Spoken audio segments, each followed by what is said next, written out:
میں نے ڈھاکہ ڈوبتے دیکھا کتاب سلسلے کی آج دوسری قسط ہے۔ آج آپ کو 1970 میں ہونے والے انتخابات کی روداد اس کتاب کی زبانی سنائی جائے گی۔ انتخابات کیسے ہوئے اور شیخ مجیب الرحمان کی پارٹی نے ان انتخابات کو جیتنے کے لیے کیسے جائز ناجائز حربے اپنائے۔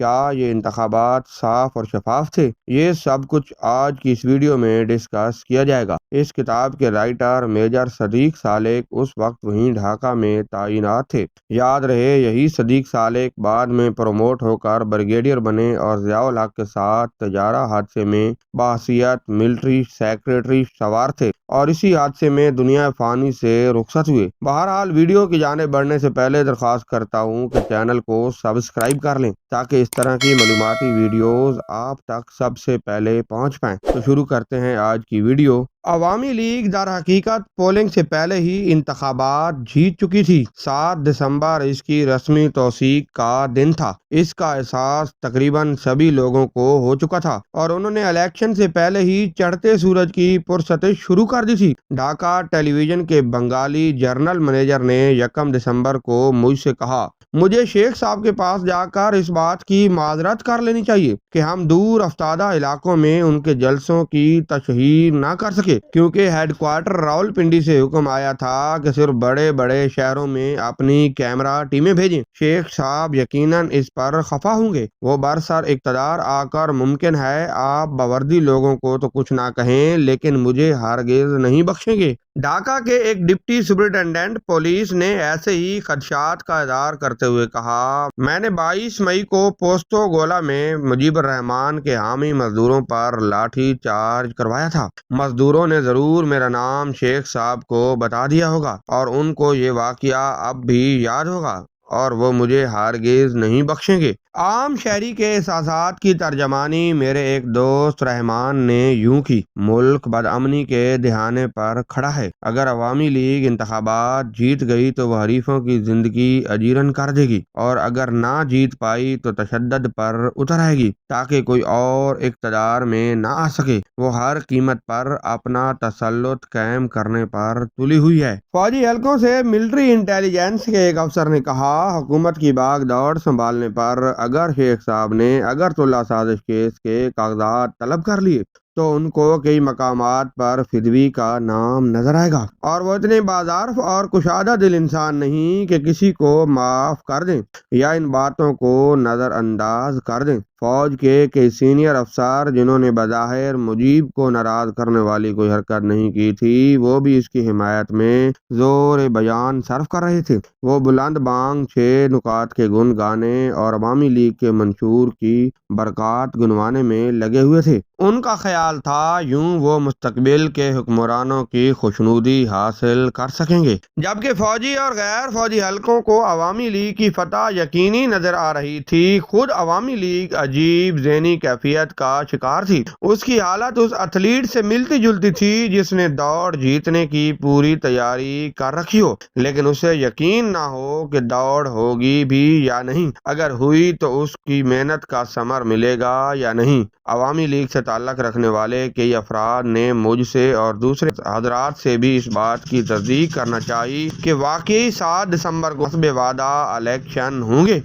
اس تشویش کا باعث وہ افواہ تھی کہ بڑی فوج کے چیف آف سٹاف جنرل حمید نے جنرل یحییٰ خان سے اقتدار چھین لیا ہے۔ یحییٰ خان بے بس ہیں اور حمید کسی وقت انتخابات منسوخ کر کے ایک نئے باب کا آغاز کرنے والے ہیں۔ اتفاق سے یہ دونوں جرنیل ان دنوں ڈھاکہ میں مقیم تھے۔ الیکشن سے 4 روز قبل افواج پاکستان کو انتخابات کی نگرانی سونپی گئی تھی مگر ان کا دائرہ کار متعین کر دیا گیا تھا۔ راولپنڈی سے موصول ہونے والی ہدایات کا نچوڑ یہ تھا، پولنگ میں کسی قسم کی مداخلت نہ کی جائے، صرف نازک مقامات، ٹیلی فون ایکسچینج، تار گھر، بینک، ریڈیو اسٹیشن پر نگاہ رکھی جائے، سپاہیوں کو عوام کی نظروں سے اوجھل رکھا جائے تاکہ وہ اشتعال کا باعث نہ بنے، صرف بلوے کو دبانے کے لیے کارروائی کی جائے۔ ان ہدایات کی روشنی میں انتخابات کی نگرانی کرنے کے لیے مارشل لا ہیڈ کوارٹر میں ایک آپریشن روم قائم کیا گیا۔ 7 دسمبر کا سورج پوری آب و تاب سے طلوع ہوا۔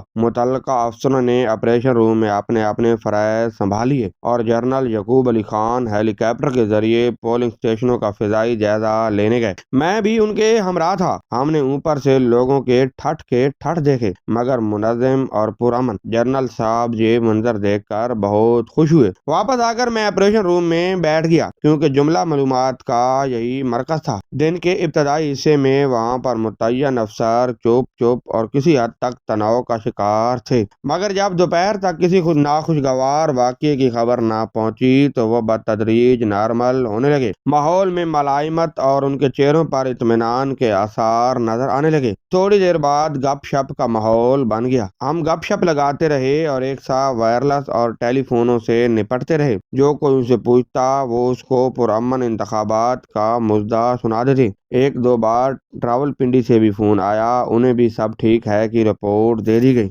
لیکن پولنگ اسٹیشنوں پر حالات مختلف تھے۔ عوامی لیگ کے گنڈوں نے اکثر مقامات پر دبدبہ جما رکھا تھا۔ وہ مرضی سے ووٹ ڈلوا رہے تھے۔ پولنگ افسروں اور پریزائڈنگ افسروں نے اپنے مستقبل کے حکمرانوں کو من مانی کرنے کی کھلی چھٹی دے رکھی تھی۔ حریف جماعتوں کو دادرسی کے لیے فوجی افسروں کی طرف رجوع کرنا پڑتا تھا، مگر وہ اس وقت تک مداخلت کرنے کے مجاز نہ تھے جب تک کہ امن عامہ میں خلل نہ پڑے۔ مثال کے طور پر دو واقعات درج کرتا ہوں۔ ضلع نواکھلی کے ایک مقام پر 12 سالہ لڑکا بنگلہ دیش زندہ باد کے نعرے لگاتا پولنگ بوتھ میں ووٹ ڈالنے آیا۔ عوامی لیگ کا مخالف امیدوار اس لڑکے کو پکڑ کر کیپٹن چودھری کے پاس لے گیا جو اپنی پلاٹون سمیت ساتھ والی عمارت میں چھپے بیٹھے تھے۔ امیدوار نے شکایت کی کہ اول تو یہ لڑکا عمر کے لحاظ سے ووٹ ڈالنے کا اہل نہیں، دوم یہ پولنگ بوتھ میں نعرے لگا کر قانون کی خلاف ورزی کر رہا ہے۔ کیپٹن صاحب نے عرضداشت ہمدردی سے سنی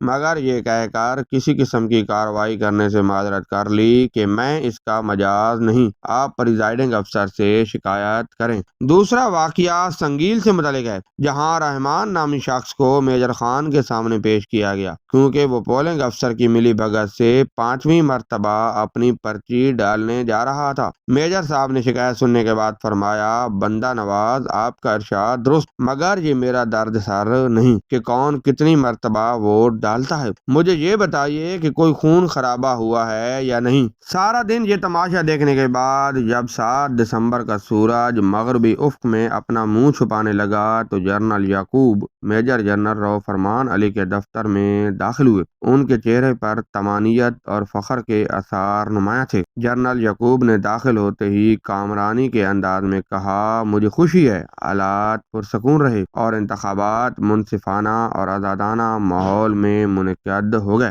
جنرل فرمان نے کہا کہ بے شک آزاد یکسر آزاد۔ اس پرامن ماحول کا نتیجہ یہ نکلا کہ 2 نشستوں کے سوا ساری سیٹیں عوامی لیگ کی جولی میں جا پڑیں۔ عوامی لیگ نے الیکشن تو جیت لیا، اب دیکھنے کی بات یہ تھی کہ اس بھرپور کامیابی سے اس کے رویے میں فراخ دلی آتی ہے یا اس کا سر غرور سے اور اکڑ جاتا ہے۔ اس کا کوئی جواب دستیاب نہ تھا۔ مجھے رہ کر شیخ مجیب الرحمان کے آئینی مشیر ڈاکٹر کمال حسین جو بعد میں بنگلہ دیش کے وزیر خارجہ بنے سے اپنی ملاقات یاد آ رہی تھی جو 1 ماہ قبل ڈھاکہ انٹر کانٹیننٹل کے یخ بستہ بار میں ہوئی۔ اس ملاقات کے دوران میں نے عوامی لیگ کی یقینی کامیابی کے پیش نظر ڈاکٹر صاحب کو مشورہ دیا کہ وہ شیخ مجیب الرحمان کو صوبائی لیڈر کی بجائے قومی قائد کے طور پر پیش کریں اور اگر ممکن ہو تو مغربی پاکستان کا بھی دورہ کر لیں تاکہ پورے پاکستان کے وزیر اعظم کے طور پر قابل قبول ہو سکیں۔ انہوں نے میری تجویز سراہتے ہوئے کہا تھا،